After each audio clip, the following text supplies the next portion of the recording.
Russia Ukraine పచ్చగడ్డి వేస్తే భగ్గుమంటున్న దేశాలు. ఒక దేశం పేరెత్తితే మరో దేశానికి రక్తం మరిగిపోతుంది. మాటలతో కాదు యుద్ధంతోనే సమాధానం అన్నట్టు ఒకరిపై ఒకరు దాడులు, ప్రతి దాడులు, ఆక్రమణలు. ఇలాంటి సమయంలో శాంతి మంత్రం వేసేందుకు పెద్దన్న హోదా దేశాలు కూడా పెద్దగా ఇంట్రెస్ట్ చూపలేదు. కానీ భారత ప్రధాని మోదీ ఈ చిక్కుముడి విప్పేందుకు అడుగులు వేస్తున్నారు. రష్యా టూర్తో అగ్రదేశాల చూపు తిప్పుకున్న భారత ప్రధాని ఇప్పుడు యుక్రెయిన్ పర్యటనతో మరోసారి వరల్డ్ వైడ్ సరికొత్త చర్చకు తెరలేపారు. యుద్ధంతో రగులుతున్న Russia Ukraine. Modi Ukraine tour. జూలైలో రష్యా టూర్, ఇప్పుడు యుక్రెయిన్ బాట. మోదీ శాంతి మంత్రం ఫలించేనా? ఎవరి మాట వినరు, యుద్ధమే శరణమంటారు. అగ్రదేశాలు ఆపాలనుకోవు. రష్యా యుక్రెయిన్ ఎవరు తగ్గేదలే అంటారు. అటు పుతిన్, ఇటు జెలెన్స్కీ. కరవమంటే కప్పకోపం, విడవమంటే పాము కోపం. ఇది పరిస్థితి. ఇలాంటి క్రిటికల్ వార్ సిచ్యుయేషన్లో ఏ దేశమైనా తలదూర్చడం ఎందుకనుకుంటుంది. కానీ భారత ప్రధాని మోదీ ఇరు దేశాల మధ్య యుద్ధం ఆపే దిశగా శాంతి మంత్రమెయ్యాలని చూస్తున్నారు. ఇప్పటికే రష్యాలో పర్యటించి పుతిన్తో చర్చించిన ఆయన ఇప్పుడు 23న యుక్రెయిన్ టూర్లో జెలెన్స్కీతో భేటీ అవనున్నారు. దీంతో ప్రపంచ దేశాల చూపు మోదీ టూర్ వైపే ఉంది.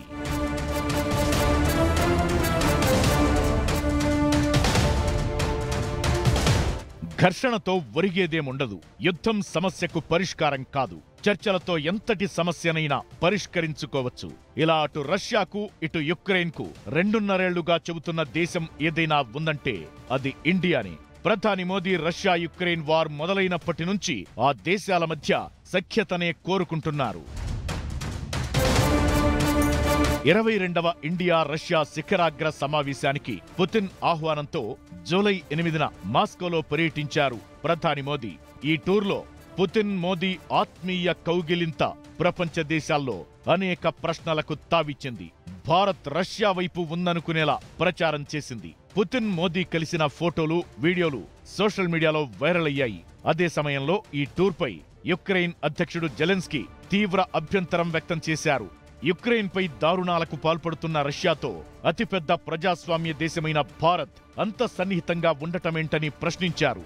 మోదీ పుతిన్ ఆలింగనం చేసుకున్న రోజు కీవ్లోని పిల్లల ఆస్పత్రిపై రష్యా దాడి జరిగింది. ఈ విషయాన్ని ప్రస్తావిస్తూ పోస్టు పెట్టారు జెలెన్స్కీ. మోదీ ఒక మాట అన్నారు పుతిన్ తోటి, this is not an era of war, అంటే ఇది యుద్ధానికి సమయం కాదు అన్నారు. సో మొత్తం వరల్డ్ వైడ్ అందరూ ప్రశంసించారు మోదీని. ఏంటంటే పుతిన్ అంత వాడు, ఎస్పెషలీ ఇండియాకి ఫ్రెండ్, ఆయనతో ముఖం మీద చెప్పాడు ఈయన, ఏది this is not an era of war అనడం అనేది ఒక పెద్ద గొప్ప విషయం అనుకున్నాను. మోదీ పుతిన్ని కావలించుకున్నారు. దీంతో ఏమిటంటే దానికి చాలా స్ట్రాంగ్గా రియాక్ట్ అయ్యాడు జెలెన్స్కీ.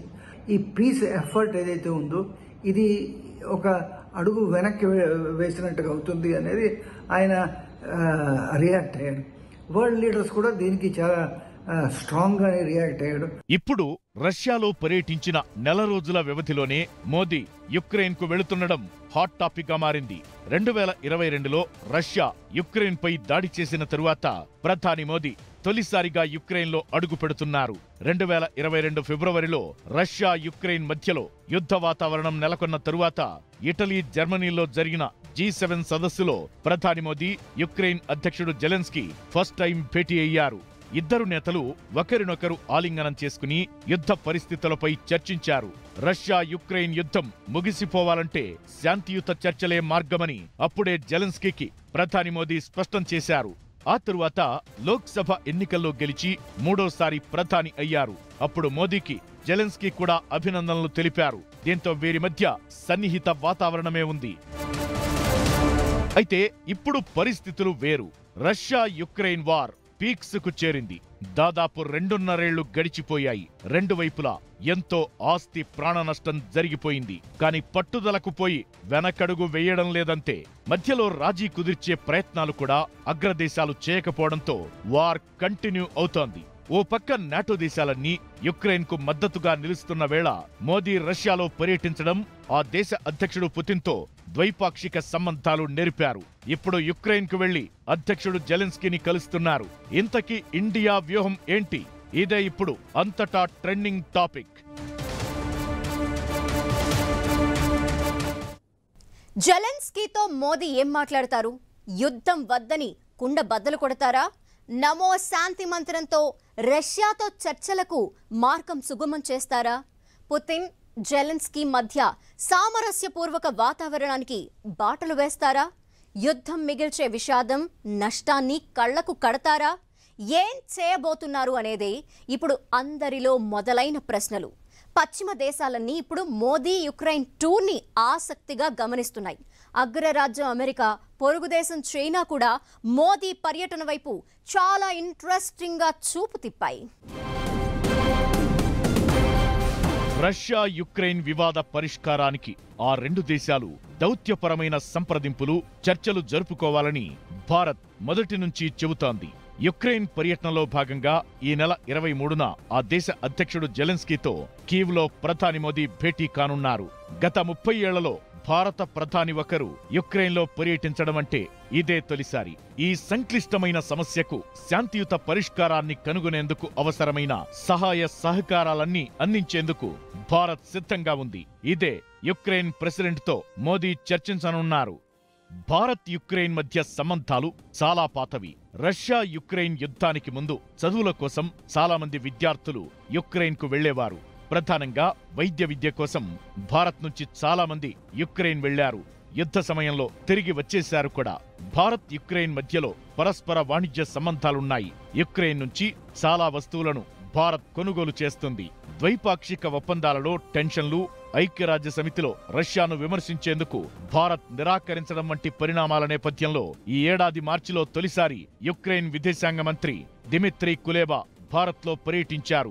స్థానిక అంతర్జాతీయ అంశాలపై, శాంతియుత పరిష్కారాలపై తమ అభిప్రాయాలను కులేబాతో విస్తృతంగా చర్చించింది భారత్. రష్యా యుక్రెయిన్ మధ్య యుద్ధ పరిస్థితులతో అగ్రదేశాలన్నీ చాలా వరకు అమెరికా మాట వింటూ వచ్చాయి. కానీ భారత్ దానికి భిన్నంగా వ్యవహరిస్తూ వచ్చింది. అలాగని రష్యాతో మరీ దగ్గరైపోయి తిరగడం చేయలేదు. హుందాగా వ్యవహరించింది. భారత్ ముందు నుంచి రష్యాతో ఆత్మీయంగానే ఉంటోంది. అగ్రరాజ్యమైన అమెరికాతోనూ స్నేహపూర్వకంగానే మసులుకుంటోంది ఇండియా. బాక్రానంగల్ డ్యాం నిర్మాణం, ఆర్మీ యుద్ధ విమానాలు, హెలికాప్టర్లు, అంతరిక్ష పరిశోధనలు, శాస్త్ర సాంకేతిక సహకారం, ఇలా భారత్ రష్యా దేశాలు ముందు నుంచి ఇచ్చిపుచ్చుకునే ధోరణితోనే వెళుతున్నాయి. రష్యాతో బంధం బలోపేతం చేసుకోవడం ద్వారా చైనాను దూరం చేసి చెక్ పెట్టాలనేది మోదీ వ్యూహంలో భాగం. అయితే ఇవి నాటో దేశాలకు కొంత ఇబ్బందికరంగా మారాయి. కానీ దేశం ఫస్ట్, తరువాతే ఏదైనా అనే ఎజెండాతో మోదీ తమకు అవసరమనుకున్న అన్ని దేశాలతో సఖ్యత పాటిస్తున్నారు. అమెరికా, ఇటలీ, బ్రిటన్ సహా పలు పెద్ద దేశాలతో న్యూట్రల్ గా వ్యవహరిస్తూ వస్తున్నారు ప్రధాని. ఇది మోదీ నూతన ద్వైపాక్షిక విధానమే. గత నెలలోనే రష్యాకి వెళ్ళారు. రష్యాకి నెల రోజుల్లో యుక్రెయిన్కి వెళ్తున్నారు. మనకి తెలుసు, ఇది అప్పుడే 2.5 సంవత్సరాల నుంచి ఇక్కడ యుద్ధ వాతావరణం ఉంది. ఇప్పటిదాకా వేలకు మంది సైనికులు చనిపోయారు, సివిలియన్స్ చనిపోయారు. ఏదైనా ఒక శాంతి దూతగా వెళ్తారా అనేది క్వశ్చన్.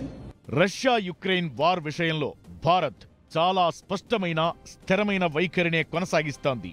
దౌత్యం, చర్చల ద్వారానే ఈ ఘర్షణ పరిష్కారమవుతుందని తెలిపింది. అప్పుడే శాంతి నెలకొంటుందని తేల్చి చెప్పింది. అందుకే చర్చలు అత్యంత అవసరమని భావిస్తోంది భారత్. ఇరు వర్గాలకు ఆమోదయోగ్యమైన మార్గాల ద్వారా మాత్రమే శాంతి స్థాపన సాధ్యమవుతుంది. ఇది సఫలమైతే రష్యా యుక్రెయిన్ దేశాల సఖ్యత కోసం మోదీ చూపిన చొరవ చరిత్రలో ఎప్పటికీ నిలిచిపోతుంది. లేదా కనీసం యుద్ధం ఆపే సయోధ్య ప్రయత్నం చేశారన్న కీర్తి కూడా ప్రధాని మోదీకి తప్పక ఉంటుంది.